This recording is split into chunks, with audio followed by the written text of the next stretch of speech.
Renouveau télé jabarani filɛbagaw Mali kɔnɔ Mali kɔ kan mana kɛ jɛ fan fan ka foli bɛ aw bɛɛ lajɛlen an b'a fɔ ko aw bisimila an ka jɛmukan kɛnɛ kan lɛkɛsɛ bamanan ko tɛ tiɲɛ ka kunna nka o de bɛ laban bi ye tarata ye février kalo tile 13 san 2024 an ka jɛmukan nin ye u nun dolen laadala ko la an bɛ ɲɔgɔn sɔrɔ nin kɛnɛ in ka tɛnɛ tarata araba fo ka taa se juma ma nɛgɛ kanɲɛ 20 n'o sera aw ni anw an bɛ ɲɔgɔn sɔrɔ nin kɛnɛ kan a bɛ daminɛ ni jɛmukan jɔsen fɔlɔ ni o ye don kibaru ye ka kunnafoniw k'u taga di aw ma bakurubaw ani a misɛnmanw bamanankan cɛ ɲina faamu a ka se k'o sɔrɔ ni an tɛmɛna ka bɔ yen ani an ka dɔ mawulen bi ani ale bɛ ɲɔgɔn lasɔrɔ ni o ye min tigila ye invité du jour an b'a fɔ ko aw bisimila an ka jɛmukan kɛnɛ kan lɛkɛsɛ an bɛ boli ka taa ka na biribiri ni ka don an ka don kibaru kɔnɔ bi maa min bɛna kunnafoni di aw ma bamanankan na o ye Lamusa Sanogo di Lacos a k'an bɛ sɔnni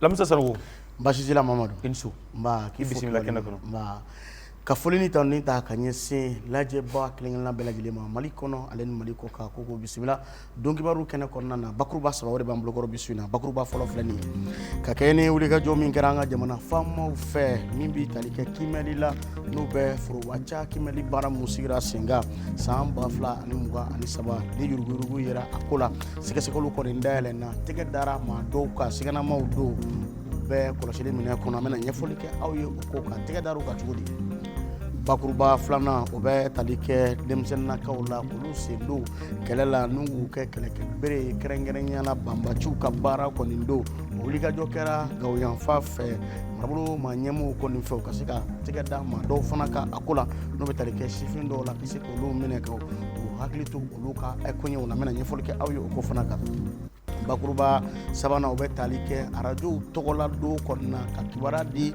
ka maaw bilasira ni ka maaw nisɔndiya o ye arajow ka baara ye ka kɛ n'u tɔgɔla don ye diɲɛ bi n'a kun kan Asita Jalo ale ye wulikajɔba kɛ ni ka ɲɛfɔli kɛ arajo yɛrɛ nafaw ni a bɛ baaraba mun kɛ ni ka caman jira an na an bɛna ka caman seere ni bakuruba saba ye misɛnman bɛ don mun cɛ ma walasa k'aw bɔ kunnasiri la a y'aw bisimila Renouveau jabarani sanfɛ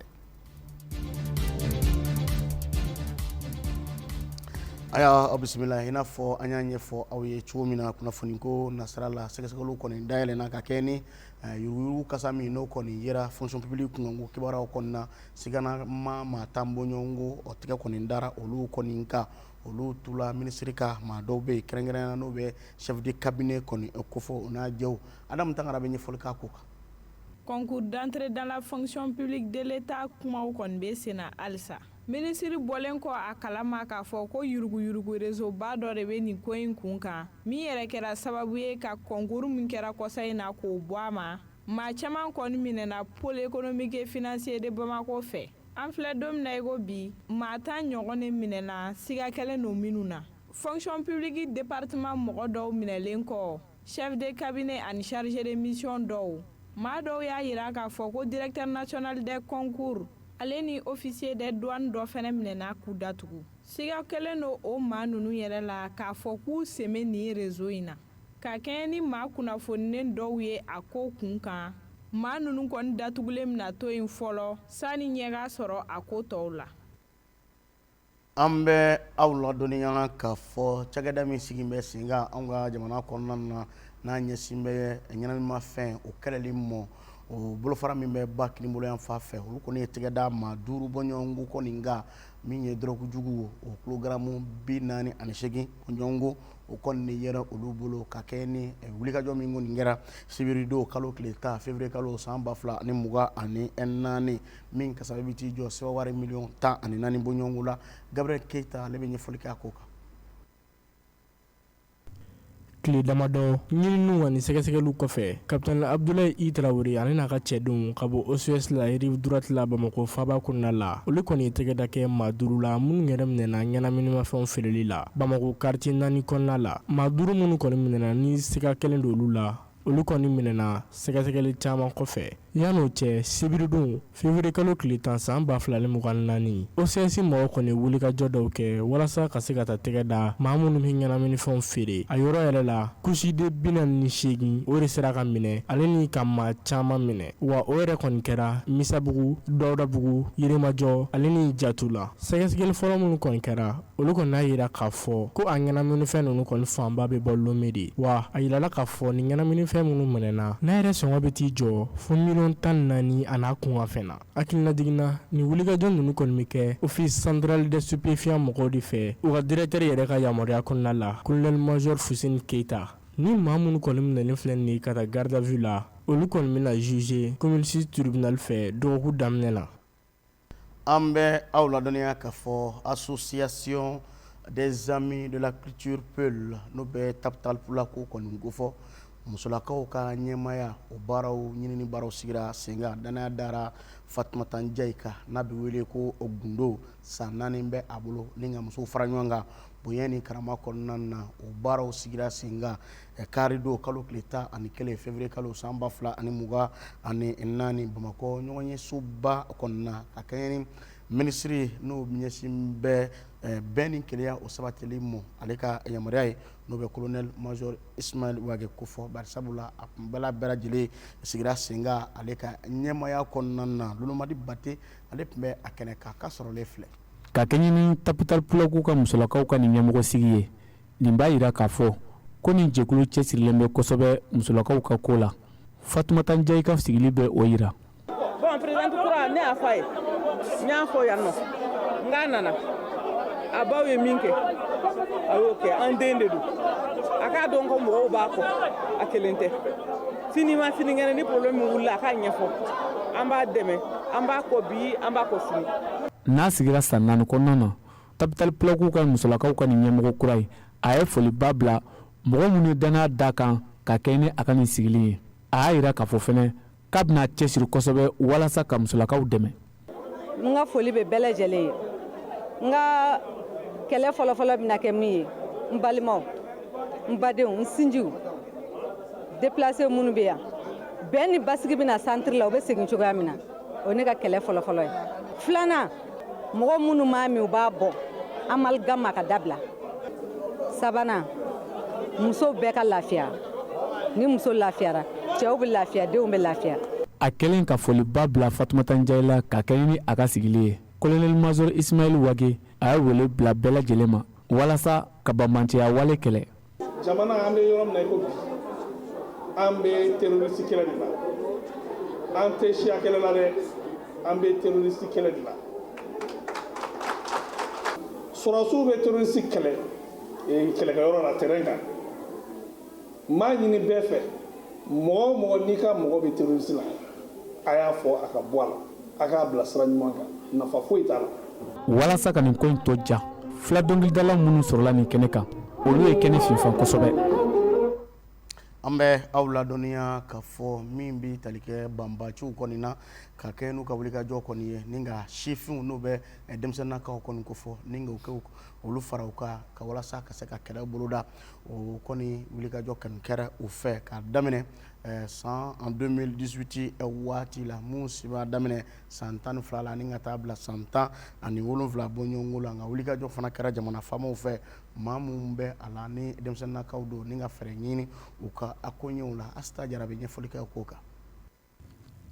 Journée internationale des enfants soldats n'o yɛrɛ ye don kɛrɛnkɛrɛnni min dabɔlen don denmisɛnninw kɛli ye kɛlɛcɛw ye k'o kɛlɛ o kɔni laɲɛnɛmayara kunun tɛnɛ février kalo tile 12 san 2024 na a yirala k'a fɔ ko Mali kɔnɔ ko banbagaciwale kɛbaw olu kɔni bɛ ka denmisɛnninw kɛ kɛlɛcɛw ye hali n'o y'a sɔrɔ lafaamuyali bɛ ka kɛ waleya in kun kan. Service de protection des droits de l'enfant n'olu yɛrɛ bɛ denmisɛnninw ka hakɛ kɛlɛli kama olu fɛ hali n'o y'a sɔrɔ cakɛda min ɲɛsinen don musow ale ni denmisɛnninw ani denbaya koɲɛw ma Gao n'o ye direction régionale de la promotion de la femme de l'enfant et de la famille ye olu y'a yira k'a fɔ ko kabini san 2018 na ko denmisɛnnin 1000 de tun yera Gao marabolo kɔnɔna na n'olu yɛrɛ tun bɛ ka kɛ kɛlɛcɛw ye banbagaciwale kɛbaw fɛ o cakɛda kelen chef de division ale y'a yira k'a fɔ ko maa 1000 ninnu cɛla k'u sera ka denmisɛnnin 265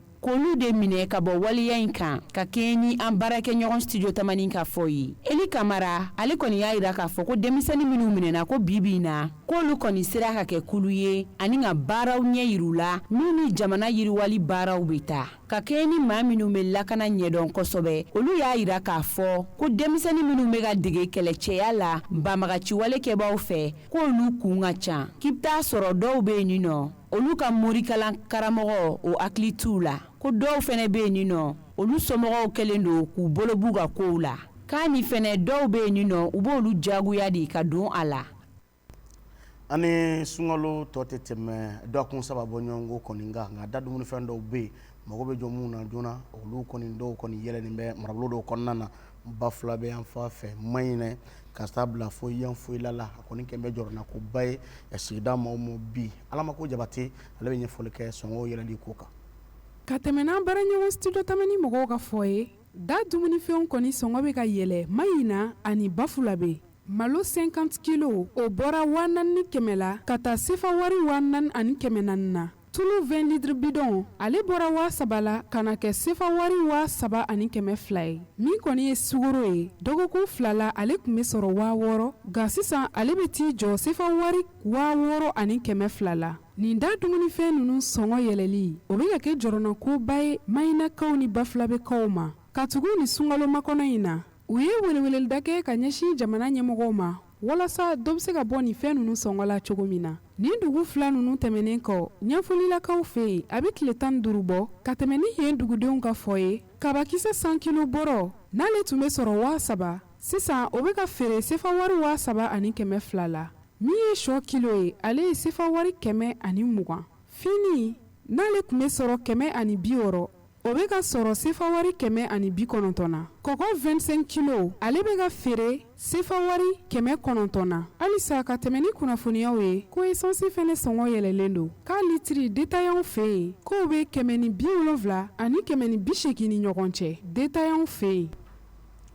an bɛ aw ladɔnniya k'a fɔ min ye février kalo tile 13 ale kɔni ye donba ye kunnafonidilaw tɔgɔla don kɛrɛnkɛrɛnɲɛna maa minnu bɛ yen n'olu bɛ baara kɛ kumasow la n'o bɛ arajosow ko fɔ arajow tɔgɔla don laada la tilen na kɛrɛnkɛrɛnnenya an ka jamana kɔnɔ studio tamani n'a jɛw n'o bɛ union des radios et télévision libre du Mali ko fɔ URTEL olu farala ɲɔgɔn kan ni ka kunnafonidilaw wele kunnafonidilaw yɛrɛ ye jabala la ni ka fɛɛrɛw sigi sen kan kunnafoni juruta mun bɛ folofolo la da bɛ se ka siri a ko la cogo min na walasa ka bɛn ni kɛlɛya baaraw sabati an ka jamana kɔnɔ Umu Gaku ale ni Mantala Watara olu tun bɛ a kɛnɛ kan. don kɛrɛnkɛrɛnnen min kɔni bilalen don arajo kama o la ɲɛnamayara bi o hukumu kɔnɔna la fondation hirondelle ka tɛmɛ ni studio tamani ani URTEL ye olu kɔni ye conférence dɔ kɛ bi walasa ka se ka kuma arajo nafa kan bɛn ani keleya an ka jamana kɔnɔna la ka se ka ɲɛfɔli kɛ o kan. o ye arajo ka don ɲɛnamayalen ye kabini 2011 a don sigira diɲɛ selikɛ naani jɛkuluba fɛ donc ɲinan an bɛ a san 13 na ni ma fili donc ɲinan babu sen yɛrɛ bɛ min kan o ye arajo ka baara cɛ labɛnni kɔnɔ maliyɛnw ni ɲɔgɔn cɛ donc n ko o babu sen min taara nin o ye rajow sɔrɔ u ka baara la parce que kabini gɛlɛya donna jamana kɔnɔ arajo b'o baara la ka kuma di maliyɛnw ma pour que min b'u kɔnɔ o k'a fɔ ani fɛɛrɛ min b'u bolo yaasa malidenw ka bɛn u k'o fɔ jamukan kan donc an ko tare ni ŋaniya min taara jamana ɲɛmɔgɔw fɛ ka a fɔ maliyɛnw yɛrɛ dama ka sigi ka kuma olu nana anw sen nɔ de ta.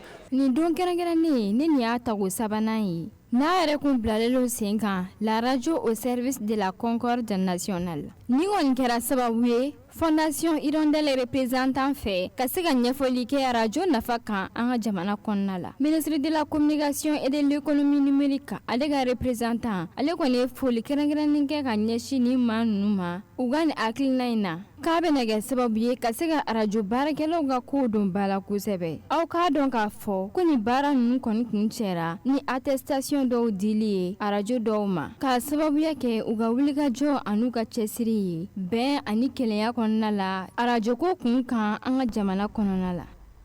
arajo ko kunkanko kibaruya n'o bɛ kumasow kɔni kofɔ ale bi ka kɛ n'u tɔgɔla don ɲɛnamali ye an ka kunnafoni ɲini na Asan Jalo ale kɔni ye wulikajɔ kɔni kɛ arajow bɛ nafa mun ladon ani arajo nafa yɛrɛ ye fɛn min ye kibaruya dicogo ɲuman kɔnɔna arajoso mun n'o bɛ jamana kɔnɔ a bɛ t'i jɔ 500 bɔ ɲɔgɔn la mun bɛ maaw kunnafoni k'u bilasira ni ka bɛn ni kɛlɛya sira taama o de kama ale ye wulikajɔ kɛ ni ka faraŋan mun sɔrɔ a ko la Asan Jalo ka sɔrɔli an ka ɲɛmaada fɛ.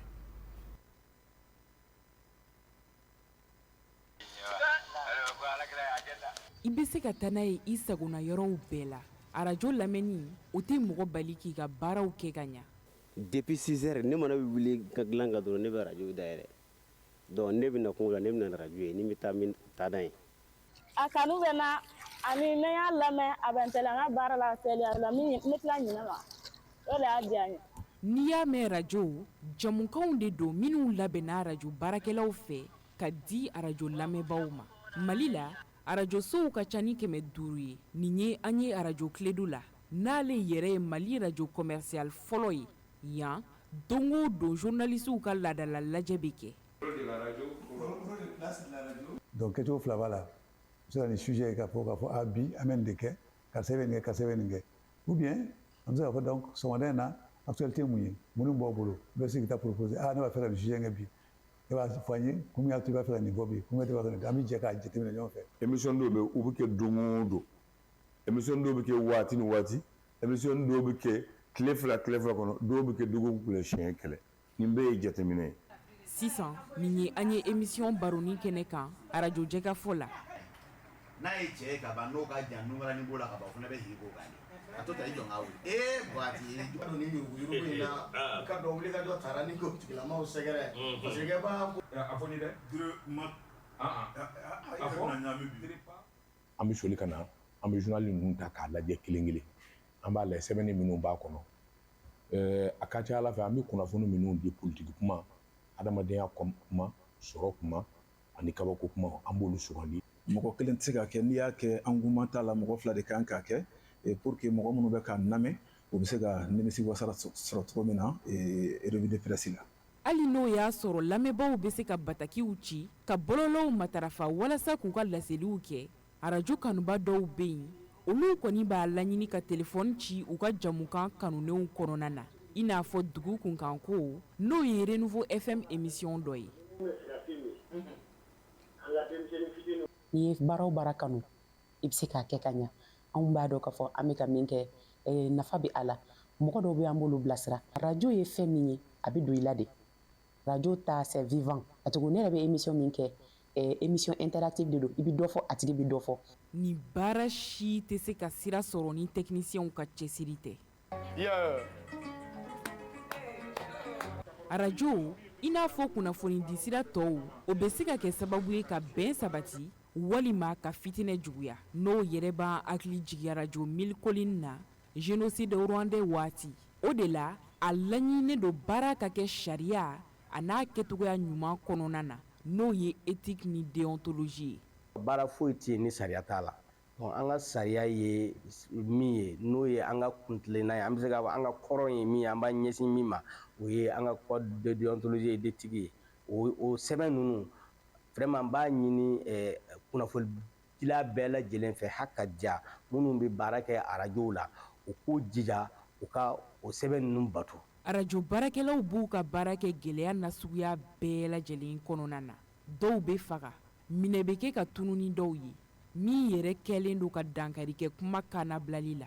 n'o yaasa arajow ka continuer u ka baaraw la n'o ye ka mɔgɔw kalan ka mɔgɔw kunnafoni ka mɔgɔw bilasira ka mɔgɔw ɲɛnɛgɛ fo k'a sɔrɔ lakana sabatilen don a baarakɛlaw kan donc n b'a ɲini an ka jamana marabagaw fɛ vraiment u bɛ ka dɔ kɛ dɛ mais u k'u jija kɛrɛnkɛrɛnyara kunnafonidilaw hakaja arajo baarakɛlaw u ka miiri u ka lakanaw la.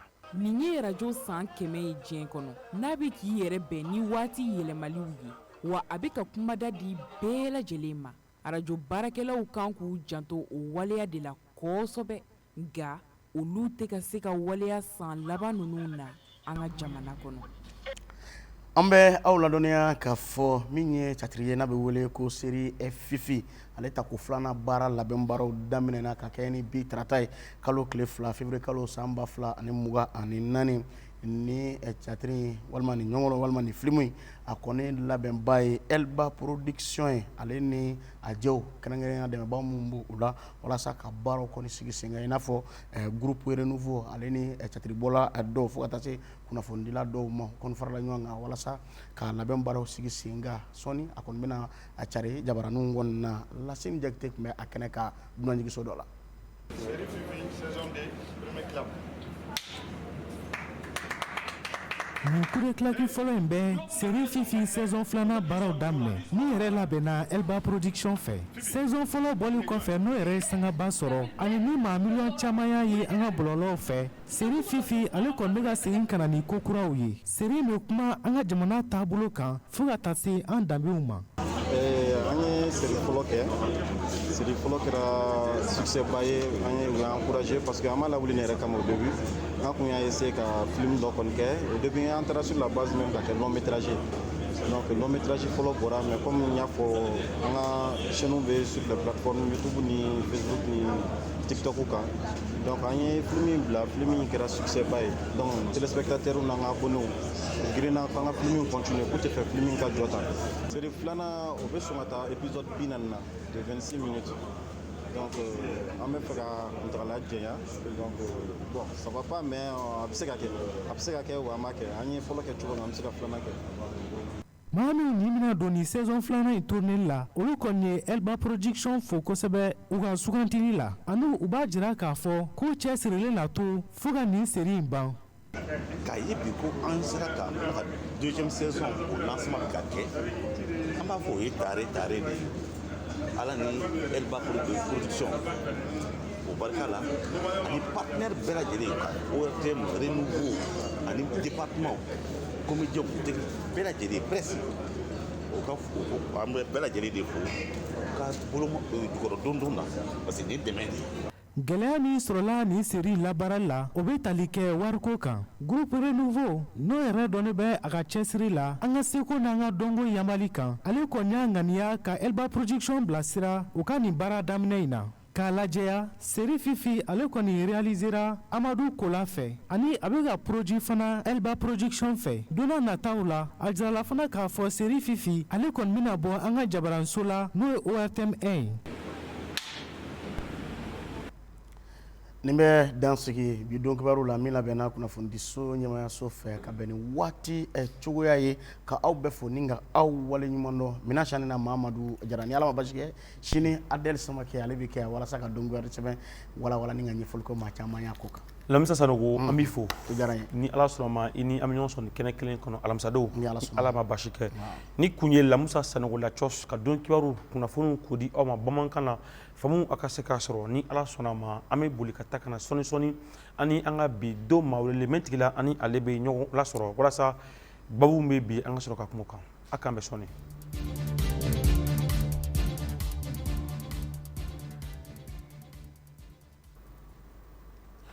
Renouveau télé jabarani filɛbagaw an bɛ segin ka foli kɔrɔkɛ k'a di Abulayi Jɛlɛ ma ka yira k'a fɔ ko maa min bɛ an bolo ni ani ale bɛna ɲɔgɔn lasɔrɔ bi nɛgɛjugu sira fɛ o ye Sulemani Wederago ye ale ye animateur socio-éducatif ye bi an bɛna kuma min kan o de ye an ka togodaw la yɔrɔ caman bɛ yen minnu tɛ Bamako ye école karamɔgɔ minnu bɛ yen ni o ye enseignant ye olu kɔni caman bɛ ka boli ka na duguba kɔnɔ ɲininkali kelen bɛ yen an bɛ se k'o tɛnku ni togodala karamɔgɔ bɛɛ bolila ka na Bamako k'a yira k'a fɔ ko togoda caman de bɛ yen bi école karamɔgɔ ko bɛ olu la o de y'a to bi an ye nin babu in ta an ni Sulemani Wederago ale bɛ caman dɔn nin ko la a na ɲɛfɔli kɛ an ye kun jumɛn de bɛ école karamɔgɔw bila ka bɔ togodaw la k'u kunsi Bamako ma denmisɛnnin minnu bɛ yen ni école karamɔgɔ tɛ ka sɔrɔ olu ye olu ka avenir bɛna kɛ cogo di a bisimila ko kura an ni Sulemani Wederago bɛ ɲɔgɔn lasɔrɔ Sulemani Wederago i ni su. Bonsoir. A bɛ cogo di? Je vais bien, alhamdulillah. I bisimila an ka kɛnɛ kɔnɔ. Awa. Alors folikan ka ɲɛsin an filɛbaaw ma yanni an ka don baro kɔnɔ. Je dis toutes mes salutations à tous ceux qui vous suivent maintenant. Oui.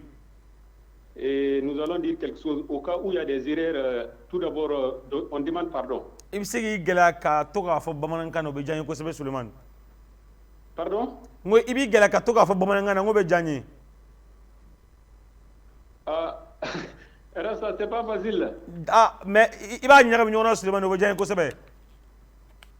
Oh, mais là, j'ai bien peur que ma langue ne trahisse la volonté, quoi. Non, o tɛ problème mais i b'i gɛlɛya pour que bɛɛ ka se ka dɔnni tɔmɔ la Sulemani. Alors o b'a to an bɛ don an ka babu kɔnɔ Sulemani.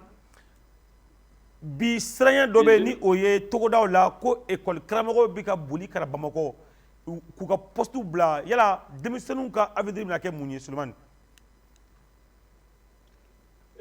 c'est ce que toi tu dis. Ce que moi j'observe, c'est qu'au niveau de l'intérieur, les écoles qui sont dans les communes rurales, il y a des écoles qui manquent des anciens. Par contre, dans les capitales régionales, les grandes villes, Suleiman, oui, allô? Nyama iga to ka caman fɔ ngo n'i ka ɲɛ a ma i ka to ka caman fɔ bamanankan na. Pardon? N'i ka ɲɛ a ma i ka to ka caman fɔ bamanankan na. Oh, mais Rasta, tu vas traduire, c'est facile.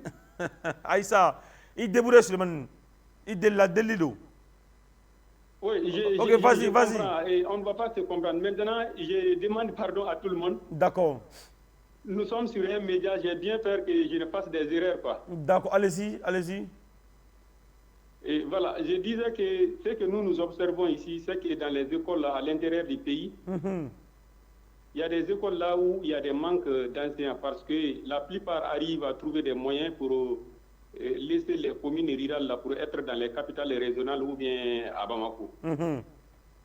Alors, tout ce qui concerne l'éducation, je pense que ça nous concerne tous parce que nous sommes des parents d'élèves. Alors, ce n'est pas un sujet là où on peut dire que ça intéresse d'autres et ça n'intéresse pas d'autres, ça intéresse tout le monde. Alors, c'est dans ces cadres-là que je vais dire quelque chose aujourd'hui. D'accord. Chacun a à son niveau tout ce qui concerne l'éducation et que chacun joue son rôle pour au moins dans presque toutes les écoles, que l'école qui est un droit pour les enfants, là, que les enfants puissent quand même bénéficier de ces droits-là. Alors, quand tu regardes à quelques kilomètres de Bamako, des écoles qui vont manquer des anciens. Oui. Alors qu'à Bamako, dans certaines écoles, il y a des sureffectifs même d'enseignants. Allez-y. Cela interpelle tout le monde. Les anciens et même les parents d'élèves et les autorités scolaires aussi. Parce que ce qui est sûr, les anciens qui sont arrivés à rejoindre les capitales régionales où Bamako ne sont pas sortis comme ça pour aller, et ils ont trouvé peut-être une formule que je ne connais pas, parce qu'ils n'ont pas abandonné, c'est par voie de mutation quelque chose qui sont partis là-bas. Alors ça interpelle tout le monde. L'éducation ne doit pas être un domaine là où les gens disent que non, je ne suis pas ancien ou bien je ne suis pas ici ou cela, je ne vais pas quand même essayer d'apporter ma pierre pour l'édification. Je pense que tout le monde doit faire quelque chose et pour qu'au moins au niveau de l'éducation, les enfants puissent bénéficier de ces droits-là. Alors, il y a des écoles à l'intérieur, là où il y a manque vraiment d'enseignants. Alors Suleiman, oui. Mun de bɛ école karamɔgɔ ninnu bila ka bɔ togoda la ka na Bamako? Mun de b'u bila la? Il y a plusieurs raisons. Je ne parle pas de là où c'est difficile de donner des cours, parce qu'il y a des cas spécifiques, quoi. Il y a des cas là où alors c'est un problème de sécurité. Je ne parle pas de ça. Je parle de là où normalement ils peuvent rester et donner des cours, mais ils partent là. Rasta, il y a beaucoup de raisons. Il y a d'autres peut-être parce qu'ils pensent que c'est la capitale, alors qu'il faut être dans la capitale. Et d'autres aussi peut-être parce qu'ils ont des gens qui peuvent les aider à quitter par exemple les communes rurales, les arrondissements là pour être. Alors il y a plusieurs raisons. Alors je ne peux pas énumérer quand même toutes les raisons. Alors, mais est-ce que ou ka akete wa ni il be fonction publique là ni be faire ka baraka yoro mena yala ou ka akete wa? Oui, la mutation est un droit, mais ça s'exerce, il y a des principes. Parce que si on parle de la gestion rationnelle du personnel enseignant, c'est quoi? Et toi, Raskebe, aujourd'hui, si on te nomme directeur d'une école, et il y a de ces matières-là, toi, tu as besoin de 4 ou 3 enseignants pour pouvoir dispenser normalement ces matières dans l'école-là. Et si, par exemple, toi, tu te retrouves avec des enseignants, et avec les deux là, il y a un enseignant aussi qui veut partir. Vous voyez bien vrai que la mutation soit un droit, mais je pense que ça s'exerce dans des principes, quoi. Du moment où le départ d'un enseignant peut créer le vide, ou bien du moment où le départ d'un enseignant peut permettre à ce que les élèves ne bénéficient pas de leur droit, qui est l'éducation là, je pense qu'à ce niveau, étant même directeur, tu ne dois pas accepter que l'ancien parte parce qu'en partant, il y aura un vide. Voilà. Alors, mais est-ce que bi am se ka fɔ ko kɛrɛnkɛrɛnna yɔrɔ bɛ yen Sulemani e ka bugunatigɛ yɛrɛ la k'a fɔ ko enseignants bɛ ka b'u ka baarakɛyɔrɔ la ka na Bamakɔ ko denmisɛnninw b'u ye denmisɛnninw bɛ yen kalan tɛ ka kɛ u kunna manque d'enseignants. Je n'ai pas compris parce que la connexion n'est pas. Voilà. Ngo est-ce que e b'a dɔn bi ko yɔrɔ bɛ yen Mali kɔnɔ yan école karamɔgɔ bɛ ka bɔ yen ka na Bamakɔ o yɔrɔ ninnu na denmisɛnnin bɛ yen maître t'u kunna wa? Oui, Rassa, moi je pense que ça, ce n'est pas un secret de Dieu, ce n'est pas un secret de polichinelle. Et presque dans beaucoup d'écoles à l'intérieur, je suis sur un média qui est écouté. Je ne vais pas citer, mais presque tout le monde est au courant de ça, même les parents d'élèves. Parce que quand tu vois que ton enfant est retourné à l'école parce qu'il n'y a pas un enseignant, tu sais tout de suite que... voilà. Je ne vais pas énumérer des endroits, mais je pense que presque dans beaucoup d'écoles à l'intérieur du pays, il y a manque d'enseignants. Alors Souleymane, ni école karamɔgɔ tɛ denmisɛnnin ninnu kunna a kɔlɔlɔ bɛ se ka kɛ mun ye u kan? Oui, parce qu'il y a un programme, annuel à l'école. Je suis en train de parler en tant qu'animateur socio-éducatif. Et pour que les programmes soient épuisés et respectés, il faut qu'il y ait quand même des enseignants. Sinon, s'il y a un problème d'enseignants, tu vas trouver que ce n'est pas facile alors d'épuiser le programme scolaire annuel. Ça pose ce problème de pouvoir épuiser le programme dans le temps imparti. Ce qui veut dire qu'il y aura des parties alors que les élèves ne pourront pas comprendre comme il se doit. Allô? Allô? Oui, allez-y. Oui, je disais que s'il y a un problème de manque d'enseignants, ça va de soi que le programme scolaire là ne soit pas épuisé à temps, ou bien ne soit même pas épuisé, quoi. Voilà. Parce que si une personne doit faire le travail de 2 personnes ou de 3 personnes, d'accord, alors ça va manquer de qualité. Voilà, là où 3 personnes doivent être pour dispenser une discipline, s'il y a seulement un enseignant pour cette discipline-là, vous voyez toute la difficulté qui va tourner autour de ça. D'accord.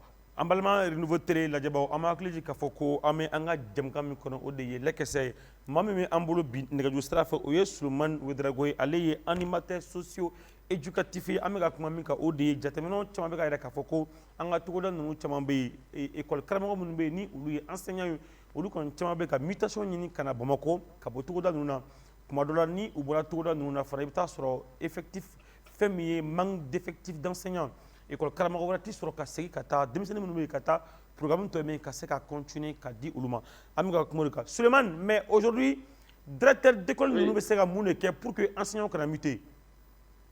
Pardon? Directeur d'école minnu bɛ yen u bɛ se ka mun de kɛ pour que enseignants ninnu kana muter? Oui, Horace, ce n'est pas seulement au niveau des directeurs d'école, hein, parce que nous avons vu des cas là où des chefs d'établissement même ont mis avis favorable sur les dossiers de mutation, mais ces gens-là sont arrivés quand même à partir. J'ai pas compris.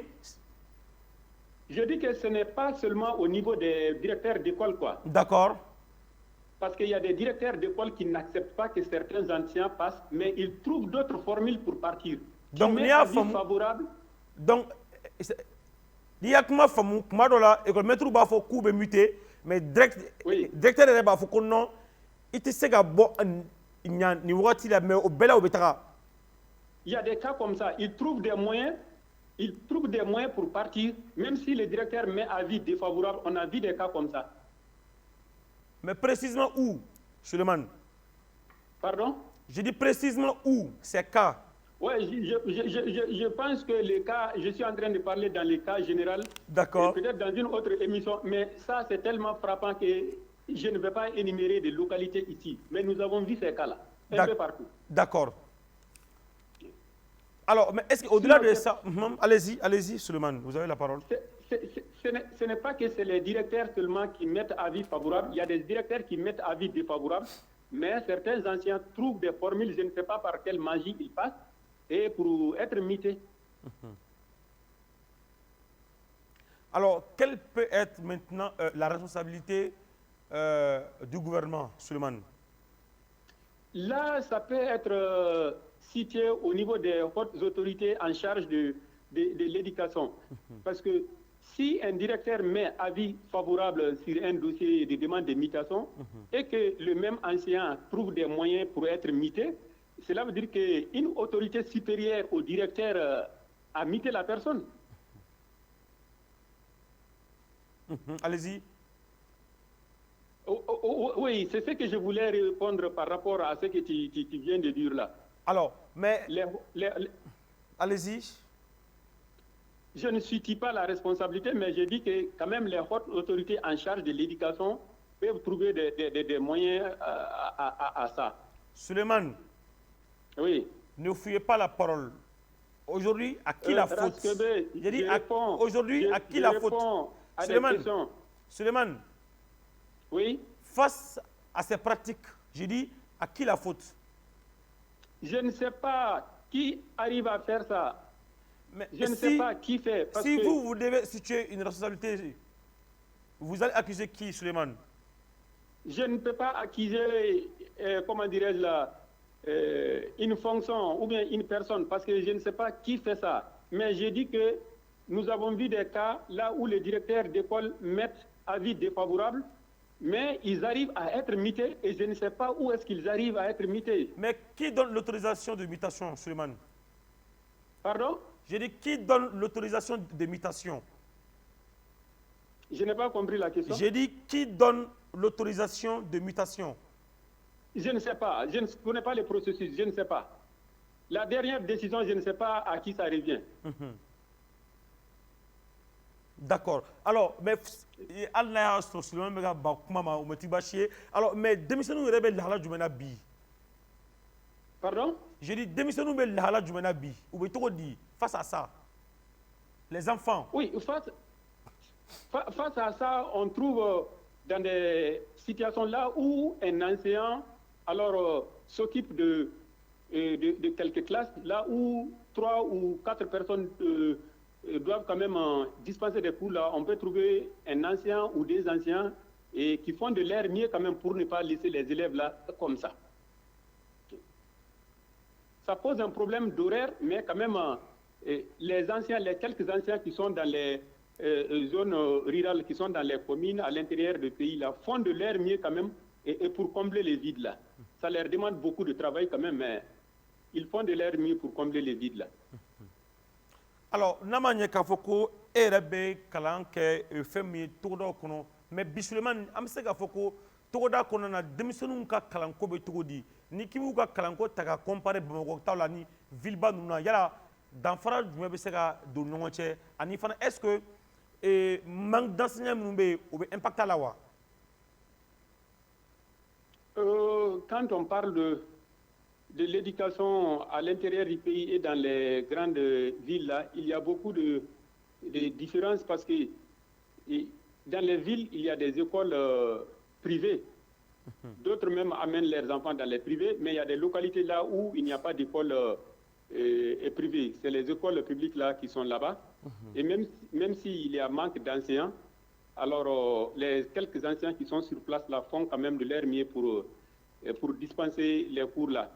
Mais c'est une petite question, mais la réponse, elle est grande. Il y a une grande différence entre l'éducation quand même à l'intérieur du pays, les zones là où les enfants n'ont pas assez d'anciens et à Bamako. Parce qu'à Bamako, même s'il y a des écoles publiques, certains parents même, ce n'est pas par manque de profs, mais préfèrent même aller au privé. Alors, Suleiman, si vous devez interpeller aujourd'hui dans cette émission, qui allez-vous interpeller?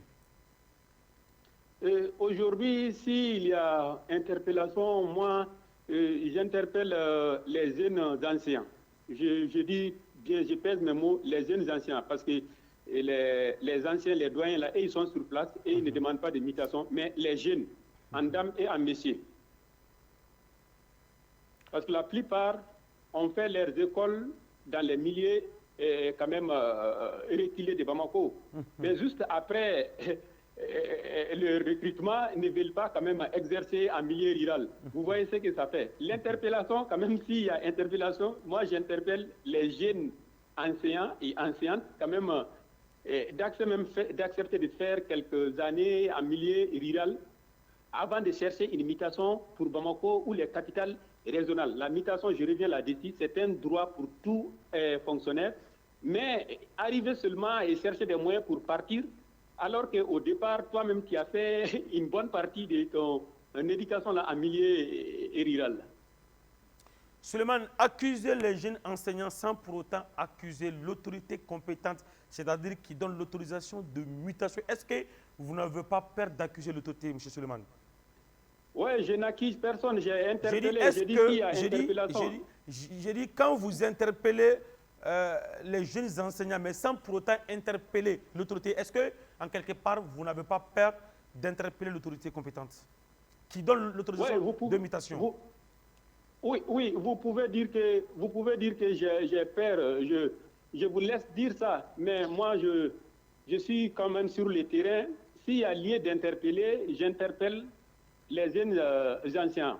Je parle de la pratique et comme je viens de dire, je ne sais pas quelle autorité fait les mutations, mais je sais quand même que les mutations sont faites à la demande des jeunes anciens. Et si je dois interpeller, j'interpelle les jeunes anciens. Suleiman, qui donne les autorisations? C'est l'autorité compétente. J'ai dit qui donne les autorisations? C'est les autorités compétentes. Nous allons peut-être être en train de tourner parce que j'ai dit que je ne sais pas qui a la décision finale pour les mutations. Je ne sais pas.